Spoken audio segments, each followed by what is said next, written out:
bersama saya, Zaki Akbar. Welcome to Talking News. Talking News kali ini kehadiran tamu istimewa. Kita akan berbincang seru bersama Gemintang Kejora Malaran. Seperti apa obrolan kami? Simak terus Talking News.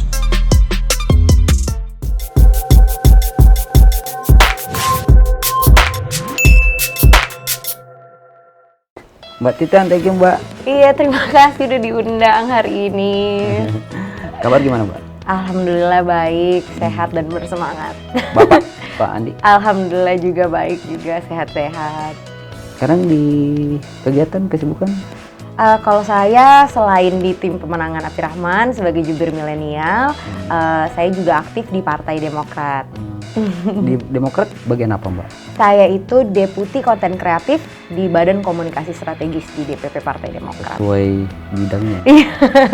Emang semua kesibukan saya semuanya pasti berkutat di sosial media, di dalam strategi-strategi mengatur sosial media gitu. Emang itu udah lama sibuk di situ, bergelut di dunia sosial media? Kalau dalam hal kampanye atau dalam politik sebenarnya terhitung masih baru. Saya sebelum di tim pemenangan Api Rahman ini sempat bantu juga di pemilu sebelumnya untuk Partai Demokrat di sosial medianya. Tapi skripsi sama tesis saya untuk kuliah dulu juga tentang media sosial dan penggunaannya di dalam politik juga. Jadi memang basic dari dipelajari awal, memang belajarnya dari sana. Keren. Terjun di politik sejak pemilu kemarin kan? Kalau secara struktural di Partai Demokrat baru bulan Mei tahun ini masuk ke dalam struktur DPP-nya, kepemimpinannya AHY yang baru. Tapi kalau aktif berkancah di dalam dunia politik dari pemilu yang kemarin kan aku udah bantu di tim kampanyenya juga. Tapi sebagai bukan dalam struktur. Tapi bukan di dalam struktur, iya benar. Kenapa sampai tertarik ke situ? Sebenarnya Kan banyak bidang-bidang lain. Sebenarnya mungkin secara natural saya tertarik ke dalam dunia politik kali ya. Mungkin karena dibesarkan di dalam lingkungan. Ada DNA-nya ya? Iya, karena dibesarkan dalam lingkungan yang sangat aktif di dalam politik sih. Jadi nggak ada pandangan negatif terhadap politik. Mungkin banyak orang nggak mau masuk politik karena ada kesan-kesan negatif kan. Kalau saya nggak, ditambah lagi setelah semakin dewasa, semakin juga mulai lebih sadar tentang kenegaraan, tentang juga perpolitikan, saya ngerasa memang tempat yang paling strategis dan yang paling posisinya paling memudahkan saya untuk membawa perubahan dan mengeluarkan unek-unek saya, aspirasi saya semuanya ya kalau kita terjun langsung.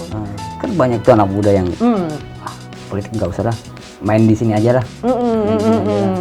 Nggak tertarik di dunia lain kan. Kalau saya sih ngerasa sebenarnya pada akhirnya masuk ke dalam ranah apapun kita berpolitik kok sebenarnya. Karena kan unsur-unsur politik meliputi semua aspek di dalam kehidupan. Main gitu. Maksudnya kita suka musik misalnya, kan ada juga undang-undang yang mengatur permusikan.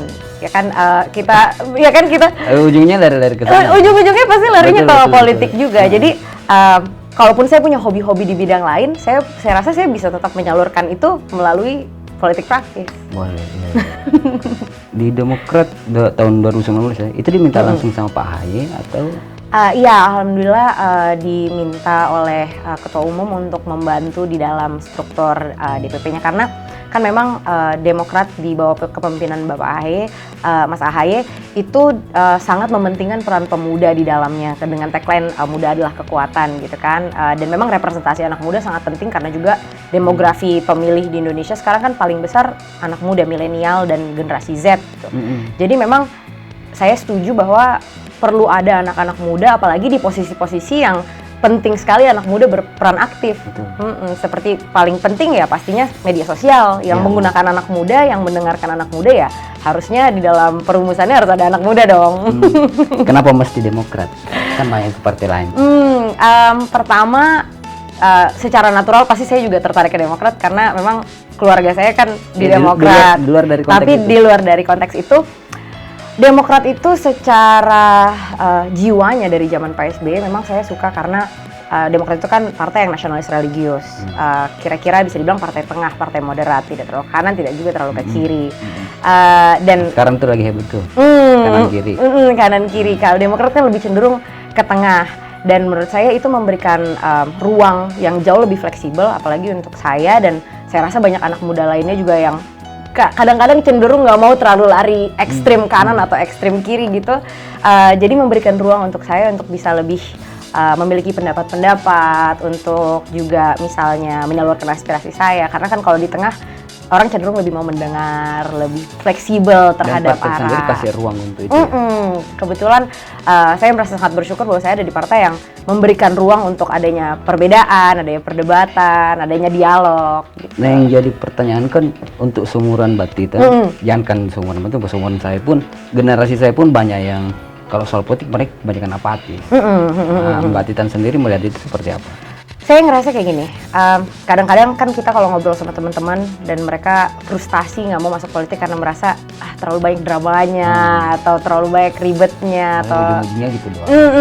atau politik itu kotor atau segala macam. Kalau menurut saya gini, kalau memang kita merasa bahwa ada hal yang buruk di dalam politik, ya kalau nggak diganti sama orang-orang yang sadar, kapan berubahnya? Benar sih. Jadi kalau misalnya saya merasa bahwa saya tahu politik itu jeleknya begini, atau politik itu saya nggak suka karena begini. Kalau begitu saya datang, saya ganti supaya bisa berubah. Begitu. Jadi kalau teman-teman di luar sana misalnya merasa bahwa saya apatis sama politik karena politik jelek, politik orang-orang yang nggak bagus, politik orang-orang yang kotor, kita gantilah. Kita duduki tempat-tempat mereka supaya mereka habis. Iya. Mantap dijawab. Minum sambil minum. Oh iya, terima kasih. Jadi terus ceritanya sampai masuk ke timnya, sampai main di Pilkada Makassar gimana tuh? Saya nggak mau sebut salon dulu. Sampai main di Pilkada Makassar ceritanya gimana? Jadi karena memang punya pengalaman di dalam bidang politik. Dulu kan waktu di pemilu sebelumnya, saya sempat buat vlog-vlog, video-video untuk di YouTube, untuk pemilunya Partai Demokrat. Kebetulan tim yang lagi di sini bergerak juga lagi mau mengisi posisi-posisi tersebut, lagi mencari orang-orang yang bergerak di bidang media sosial. Terus kebetulan sekali, jadi tadinya saya kerja di yayasan, dan itu kontrak kerja saya habis di bulan Agustus. Di Makassar? Di Jakarta. Saya kerja di sebuah yayasan.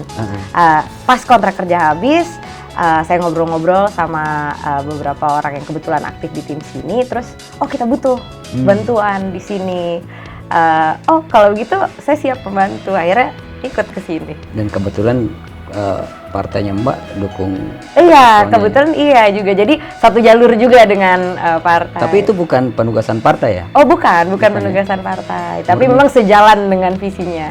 Nah, sekarang kan udah terlibat di politik Makassar. Ini lihat situasi politik di Makassar dari kacamata Mbak Titan. Sangat menarik sih ya sebenarnya sejarah politik di Makassar, pemilu yang sebelumnya dan sekarang dan segala macam. Dan saya lihat, tapi beberapa kali saya udah bikin juga kegiatan-kegiatan, khususnya saya lebih familiar sama yang pemudanya gitu ya. Memang kalau dari sejarah secara nasional maupun Makassar, tingkat apatisme di anak muda sangat tinggi, sangat tinggi betul. Walaupun padahal mereka bagian dari demografi yang paling besar, dari generasi Z ke generasi milenial itu sekitar 57%, lebih dari setengahnya. Tapi jumlah golputnya mungkin bisa lebih dari setengahnya dari jumlah mereka itu. Dan saya ada di golongan itu. Saya pun ada di golongan itu kan. Tapi saya lihat antusiasmenya sebenarnya bisa diangkat kalau mereka itu di approach. Jadi mungkin kekurangannya di dalam politik masyarakat, mereka merasa kurang disentuh. Mereka dan kurang dilibatkan. Kurang disentuh, kurang dilibatkan. Jadi sehingga buat apa? Buat apa saya peduli sama orang yang tidak peduli sama saya? Mungkin mentalitasnya seperti itu. Jadi kemarin ketika udah bikin beberapa kegiatan bersama anak-anak muda Makassar, saya kaget ketika ngelihat mereka yang terlibat itu semangatnya luar biasa. Ide-idenya banyak banget, terus tenaganya juga untuk bikin ini itu luar biasa. Jadi setelah semakin kesini saya lihat sebenarnya mungkin bukannya anak-anak di Makassar nggak suka dengan politik, tapi mungkin belum tahu kalau itu menyenangkan. Jadi tinggal kita libatin aja, mereka pasti langsung aktif. Sebut menyenangkannya di mana kalau? Wah, kalau menurut saya semua pertandingan. Anggaplah saya ini orang apa bertanya. Menurut saya semua pertandingan itu pada dasarnya menyenangkan. Ada adrenalin, ada gol untuk menang gitu kan. Dan apakah sebenarnya kampanye atau pemilihan umum ini salah satu bentuk pertandingan yang paling besar, ya kan? Dan juga tidak cuma paling besar, tapi yang efeknya paling besar terhadap hidup kita. Kan karena siapa yang terpilih atau siapa yang ujung-ujungnya menjadi pemimpin kita menentukan alurnya hidup kita ke depannya. Setidaknya 5 tahun ke depan. Dan jadi ketika kita menyadari bahwa betul-betul ada efeknya ini sama hidup kita dan di dalam pertandingannya kita bisa turut andil, menurut saya itu rasa euforia yang luar biasa ketika kita rasakan. Dan apalagi kalau kita benar-benar melihat prosesnya dari awal sampai akhir, kita mengikuti semua prosedur-prosedurnya, kita lihat dinamika naik turunnya, kita lihat ada masalah, ada tantangan, dan kita mengatasi dan berubah gitu. Itu ada kesenangan yang luar biasa di situ. Ini kan udah berapa lama jadi masuk di tim intinya? Kalau di tim intinya berarti sekitar dari bulan September, Oktober, ya dari Agustus, September, ya 2 bulan lah. 2 bulan Iya, 2 ya. bulan, iya. Dari sejak awal bergabung sampai sekarang, ada sekitar berapa persen minat anak muda yang Mbak lihat? Ada nggak kenaikan? Oh, ada sekali, karena di kali ini kita juga kan kita kemarin aku bahkan dihampiri oleh teman-teman anak-anak muda yang membuat organisasi sendiri, organisasi relawan begitu yang mendukung paslon yang sedang saya wakili. Mereka nyamperin saya ngasih tahu kalau Kak, ini anak-anak muda Makassar sebenarnya mau mendukung, tapi kita mau bikinin acara yang begini. Ayo Kak, ada juga saya diundang jadi pembicara Kak, ada segala macam. Jadi saya didatengin sama berbagai ragam anak muda yang ternyata mereka anggotanya pun udah lumayan banyak gitu. Jadi animonya juga udah tinggi gitu. Jadi bukannya karena faktor Titan ada di situ? Kalaupun iya berarti alhamdulillah berarti saya memberi kontribusi yang besar sama timku. Ya, tapi karena saya tahu bagaimana karakter orang di sini. Jauh sebelumnya pun kan itu sudah kasih ruang sebenarnya ke anak-anak muda, cuman nggak tahu animonya masih gitu-gitu aja. Kan memang untuk menarik anak muda nggak cukup kita kasih ruang. Kita perlu juga punya strategi-strategi yang pasti menyasar ke mereka. Saya rasa sebenarnya bentuk perpolitikan atau khususnya kampanye di Indonesia selama ini banyak yang kurang menarik perhatian atau melibatkan anak muda, sehingga strategi yang dipakai strategi tua yang memang ditargetkan untuk orang tua. Sementara perubahan teknologi di beberapa tahun ke belakang, sosial media yang cepat sekali, banyak yang baru, banyak cara-cara baru yang kampanye nggak mampu untuk mengejar. Sehingga walaupun ruangannya ada untuk anak muda, tapi nggak diisi karena mereka nggak tahu kalau misalnya di situ mereka punya tempat gitu. Jadi di kampanye kali ini kita susun sebagaimana rupa, kita pakai semua media-media sosial yang mereka pakai, dan yang paling penting adalah kita libatkan anak muda itu sendiri di dalam perumusan kontennya, di dalam semua mulai dari perencanaan sampai ada anak mudanya pasti. Nggak ada bidang yang nggak ada anak mudanya, kosong anak mudanya.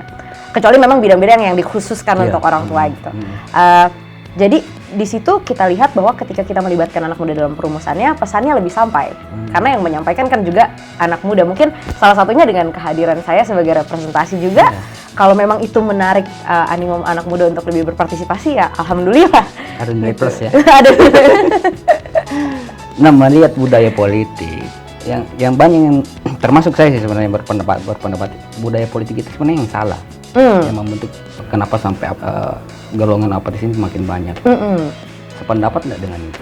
Kalau kita melihat budaya politik di Indonesia saat ini setelah di era reformasi sampai sekarang, apa yang aneh menurut kita? Kalau menurut aku tadi ada yang salah nggak? Yang salah kalau menurutku mungkin gaya komunikasinya. Mungkin karena ini juga dipengaruhi oleh dinamika teknologi yang berubah begitu drastis di 1-2 dekade terakhir, yang lonjakannya benar-benar loncat. Betul. Saya aja masih hidup di masa kalau mau telepon masih harus ke wartel.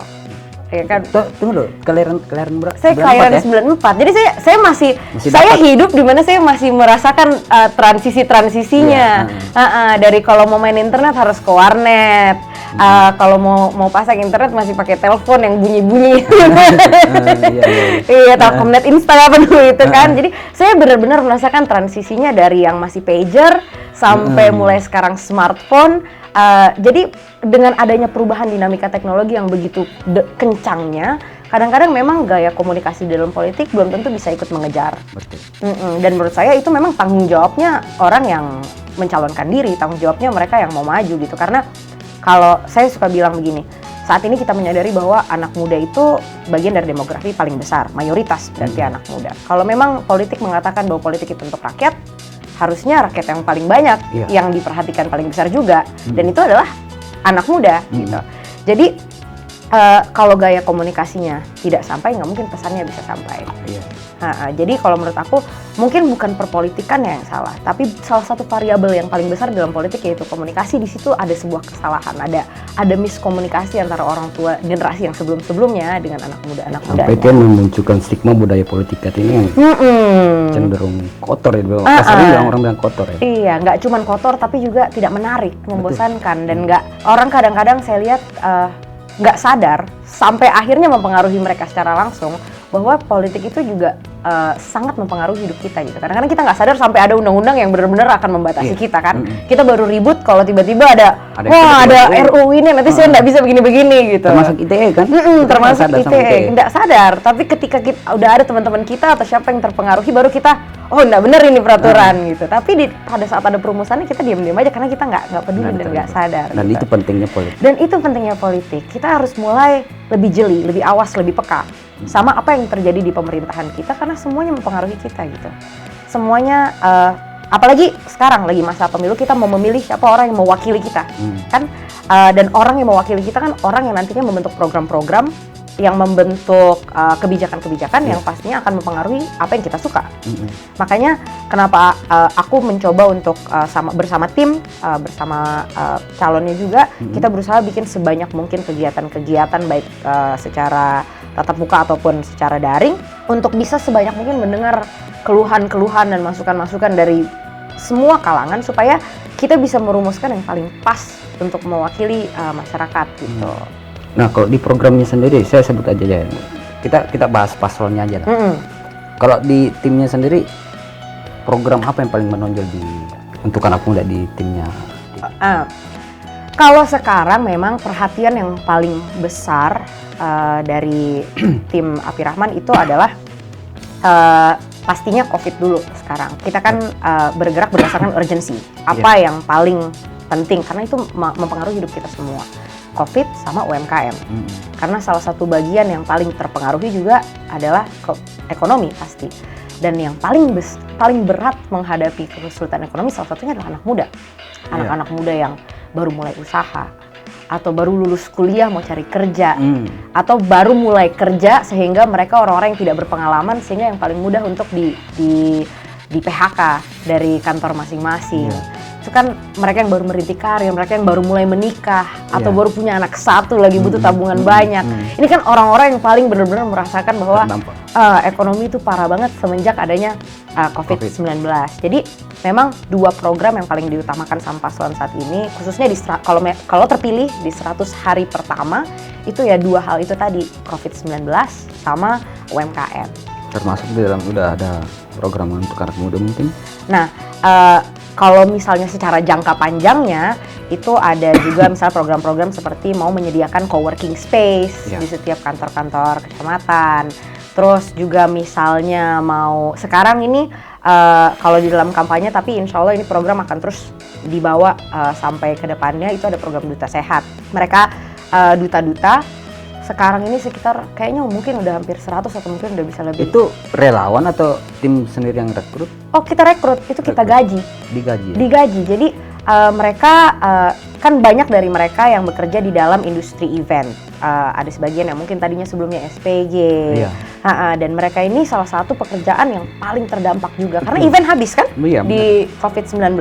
Mereka benar-benar pengangguran. Karena ada yang cerita udah berapa bulan nggak dapet job sama sekali, dan umurnya mereka pun 20-an semua. Jadi memang anak-anak muda itu dia kehilangan mata pencahariannya. Jadinya waktu kita rumuskan untuk membuat program Duta Sehat ini, kita kasih mereka pekerjaan. Jadi kita lagi-lagi kita melibatkan anak muda, kita kasih mereka gaji, jadi mereka bekerja, mereka punya penghasilan bulanan yang tetap, dan kita kasih mereka pekerjaan yang mulianya minta ampun gitu. Mereka datang ke masyarakat, mereka bagiin masker, mereka kasih hand sanitizer, dan mereka menjelaskan tentang COVID. Apa itu cuma berlaku di pilkada aja? Secara konsep Duta Sehat ini kan bisa kita gunakan untuk berbagai macam hal, karena setelah kita telaah ternyata efektivitasnya luar biasa. Jadi benar-benar karena kan intim ya, mereka datang, mereka ngobrol langsung tatap muka dengan masyarakat, dan dibandingkan misalnya kita lihat post di media sosial atau kita baca di koran, kalau kita ngobrol langsung sama orang kan lebih teringat, lebih terasa gitu kan. Nah kalau memang masih ada kebutuhan untuk COVID, pasti Duta Sehat ini terus berlanjut selama masyarakat masih butuh. Tapi kalaupun tidak tentang COVID, kan kita bisa menggunakan jasa-jasanya anak muda di Makassar untuk menyampaikan program-program pemerintah. Karena itu kan juga salah satu kendalanya pemerintah kan, kadang-kadang mereka punya program, tapi sosialisasinya kadang-kadang nggak sampai. Mentok di program jadi, terus habis itu nggak ada yang tahu, ya kan kadang-kadang kayak dan gitu. itu yang terjadi di periode 3 bulan terakhir, iya kan? Dan sebenarnya di hampir seluruh kota di seluruh daerah di Indonesia semuanya punya semacam masalah yang sama gitu. Dan kalau memang selama kampanye ini terlihat bahwa ternyata program Duta Sehat ini sangat efektif untuk mensosialisasikan sebuah pesan ke dalam masyarakat, kenapa tidak kalau nanti terpilih tetap dilanjutkan, toh memberdayakan dan memberikan gaji atau pemasukan untuk anak-anak muda di Makassar, dan juga pekerjaannya pun sangat baik sekali. Mantap ya, keren ya. Itu ide dari Titang. Bukan, itu emang ide yang sudah dirumuskan sama tim. Dibahas bersama. Iya, dibahas bersama. Nama Titang pakai N, mati N atau G? Mati G, Titang, kayak ikan Titang. Titang. Kok bisa dipanggil Titang? Kebetulan kakek saya, katanya ayah dulu suka banget makan ikan Titang. Jadi dikasih panggilannya Titang. Tapi tinggalin dulu politik. Sebelumnya udah pernah ke Makassar emang? Oh iya, tiap tahun aku pasti pulang ke Makassar karena memang kebetulan keluarga masih banyak yang di Makassar, dan memang dari kecil Makassar rasanya dekat karena keluarga di Jakarta pun kan banyak juga keluarga dari Makassar yang tinggal di Jakarta. Hampir tiap minggu pasti ngumpul, ngomongnya juga logat Makassar. Saya pun Lebaran nggak pernah makan opor, pasti coto. Jadi nggak pernah juga relate budaya kalau Lebaran makan opor gitu, nggak ada juga. Jadi memang udah tahu. Iya, dekat di hati udah memang. Tahu cukup lah pengetahuan tentang Makassar di luar dari politik. Pengetahuan politiknya pun mungkin banyak belajar mungkin dari bapak atau? Dari ayah iya, dari sekolah iya. Kebetulan kan saya kuliahnya juga di FISIP. Ya di UI S1-nya dan di Columbia University S2-nya. Dan memang nggak pernah terlalu jauh dari politik. Saya juga selalu update sama berita-berita atau perpolitikan karena memang kebetulan suka, tertarik gitu, mau tahu gitu. Jadi memang dari manapun informasi bisa aku terima. Alhamdulillah punya ayah yang mengerti bidang itu, jadi sering ngajarin. Keluargaku juga banyak yang terlibat dalam politik, jadi banyak mentor-mentor yang bisa ditanya. Jadi kalau di rumah ngobrolin politik juga? Ya kadang-kadang kalau misalnya ada yang lagi diobrolin. Bapak sering cerita soal politik Makassar? Papa tuh orangnya, papa ya? Iya papa itu orangnya dia suka kan dulu dosen, jadi dia memang punya suka mengajar gitu, suka menceritakan, suka menjelaskan. Jadi segala macam aku kadang-kadang datang nanya apa, nggak ada angin nggak ada apa, nanya Pak ini gimana sih gitu, terus baru nanti dicerita diajarin begitu. Tanggapan apa waktu Titang gabung ke Pilkada Makassar, main di Pilkada Makassar? Dia seneng banget, dia seneng karena pertama sebelumnya kan walaupun aku pernah ikut bekerja di dalam sebuah pemilu, sebenarnya pemilu nasional. Iya. Pilpres kemarin. Pilpres kemarin, dan waktu itu aku terlibat di situ waktunya cukup lama, 6-7-8 bulan kalau nggak salah. Jadi strategi yang digunakan ketika kita mau pemilu yang tidak cuman cakupannya luas tapi waktunya lama, itu strateginya berbeda sama ketika kita di pemilu yang cuma satu kota dan waktunya singkat. Sisa sekarang 2 bulan. Sisa 2 bulan. Dan itu menarik banget di luar dari aspek kalau aku di sini sedang bekerja gitu, tapi di luar dari itu secara pengalaman ini juga menarik banget karena aku menerima hal baru. Aku lihat perbedaannya pemilu yang sifatnya nasional sama yang sifatnya kecil di kota gitu. Apalagi di Makassar. Apalagi datang lagi ke tanah nenek moyang kan, ketemu lagi sama orang-orang yang tadinya waktu kecil aku panggilnya om karena taunya teman dari keluarga. Sebagian juga sekarang tiba-tiba aku lihat mereka di dalam ranah yang dimana mereka kerja profesional. Aku lihat orang-orangnya juga. Jadi itu sebuah pengalaman yang aku ngerasa bersyukur banget bisa ada di bagian itu gitu. Mungkin sering diskusi sama Papa soal ini. Iya, pasti ada juga diskusinya. Aku waktu awal-awal kan memang aku nggak ada pengetahuan yang begitu banyak tentang politik di Makassar maupun politik kampanye di dalam sebuah pilkada. Jadi banyak diskusi sama Papa di awal-awal, gimana sih kalau pemilu pilkada itu rasanya kayak apa yang harus aku pikirkan. Memang misalnya salah satunya aku sempat diceritakan oleh Papa bahwa karena pemilunya satu kota, pasti semua orang tahu semua orang. Iya. Ya kan, orang dekat. Kalau ada satu berita sekesebar, cepat sekali semua orang tahu gitu kan. Nah, jadi memang banyak kegiatan-kegiatan dari kampanye kita yang memang harus sifatnya lebih personal. Karena orang kenal, orang tahu. Dan saya rasa rakyat sekarang sudah sangat cerdas dan ditambahi juga dengan media sosial dan penyebaran informasi yang begitu cepat. Di dalam politik orang udah nggak bisa berbohong. Karena sekali orang bohong gampang sekali ketahuannya. Iya kan? Selalu ada yang ngecek, ada yang kasih bocorin bohong ini. Iya, banyak orang mengawasi gitu. Jadi di situ juga tantangan yang luar biasa dan aku juga sempat obrolin sama Papa. Jadi dia kasih juga petua-petua gitu. Dan kebetulan aku juga jadi juru bicara kan di dalam kampanye kali ini. Jadi dia juga dulu kan pernah jadi juru bicara. Jadi juga kasih tips-tips tentang caranya jadi juru bicara, cara berbicara. Saya mau tahu reaksinya Papa waktu ada tawaran dari API dari pilkada dari Makassar. Oh, Pak. Ngomong apa, Bapak? Papa itu orangnya dia memberi kebebasan kepada anak-anaknya untuk terserah kalau aku kan apa yang kamu mau, apa yang kamu suka selama positif. Oh enggak, Papa bukan orang-orang yang mengarahkan kamu harus ke sana, nggak pernah kayak gitu. Nah, reaksinya Bapak ketika jadi, tahu? Kebetulan waktu aku cerita, Pak gimana nih aku kayaknya mau coba belajar pilkada di Makassar, mau masuk ke dalam timnya API gitu kan. Papa bilang, wah kamu suka tapi kamu mau gitu. Jadi dia kembalikan dulu. Dia kembalikan, kamu mau nggak gitu. Kalau aku seneng dia ikut happy. Terus waktu aku bilang, iya aku mau belajar, baru dia mulai semangat. Oh kamu harus gini, ntar gini. Emang dia enak. Seneng sekali, apalagi waktu aku bilang aku mau dijadiin juru bicaranya Milenial Api Rahman. Wah di situ dia baru langsung cerita, oh kamu harus gini, caranya jadi jubir itu seperti ini, bicaranya harus seperti ini. Pasti dalam pikirannya Pak Andi itu, wah ada penerus. Iya, anakku. Nah terakhir Mbak Tita, harapannya untuk teman-teman generasi muda lah di sini, apalagi yang seumuran harapan aku yang paling besar adalah, dan mereka harus bikin apa, kalau yang paling jangka pendek adalah yang pasti memilih di tanggal 9 Desember nanti. Itu karena ya kalau mereka nggak milih, ya terus siapa yang mau perhatiin mereka gitu. Karena kadang-kadang kita lupa bahwa di luar dari seorang yang mencalonkan diri itu dia memikirkan program-program ke depannya, tapi dia juga pikirkan program-program yang diinginkan oleh basis pemilihnya mereka. Kalau anak muda nggak milih, ya ngapain bikinin program buat anak muda? Ya kan? Buat nggak ada gunanya buat seorang yang maju di dalam sebuah kampanye gitu kan. Jadi anak muda harus ingat kalau kita ini memang harus agak agresif untuk mengutarakan apa yang kita mau. Salah satu caranya ya memilih. Yang kedua adalah ketika kita sudah memilih dan kalau calon kita menang, kita pertanggungjawabkan.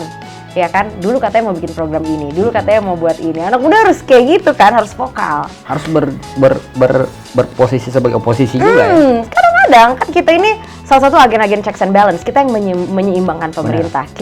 Kita dukung mereka kalau mereka benar, tapi kita ingatkan kalau mereka salah. Kita buat mereka perbaiki kesalahan mereka supaya kita hidup di dalam masyarakat atau di kota yang nyaman juga buat kita, yang memenuhi juga kebutuhan-kebutuhan kita. Dan saya rasa anak muda ini kalau misalnya mau bergerak itu biasanya luar biasa. Anak muda ini aku lihat kalau sudah berkumpul, terus udah satu visi, udah tahu semuanya satu suara mau melakukan apa, biasanya luar biasa efeknya. Salah satunya kan misalnya di tahun-tahun 98 itu kan sesuatu yang dilakukan oleh anak muda misalnya kayak gitu kan. Kalau anak muda di Makassar nanti berbondong-bondong datang tanggal 9 Desember memilih pemimpin mereka, dan setelah itu juga mengawasi jalannya pemerintahan, melihat program ini betul atau tidak, undang-undang ini betul atau tidak. Saya rasa Makassar bisa jadi kota yang dimana kualitas anak mudanya bisa menjadi percontohan secara nasional. Dan itu tugasnya Titang sekarang. Insya Allah. Oke Mbak Titang, thank you dah. Terima atas waktunya. kasih juga atas undangannya. Salam sama Abang. Iya Pak.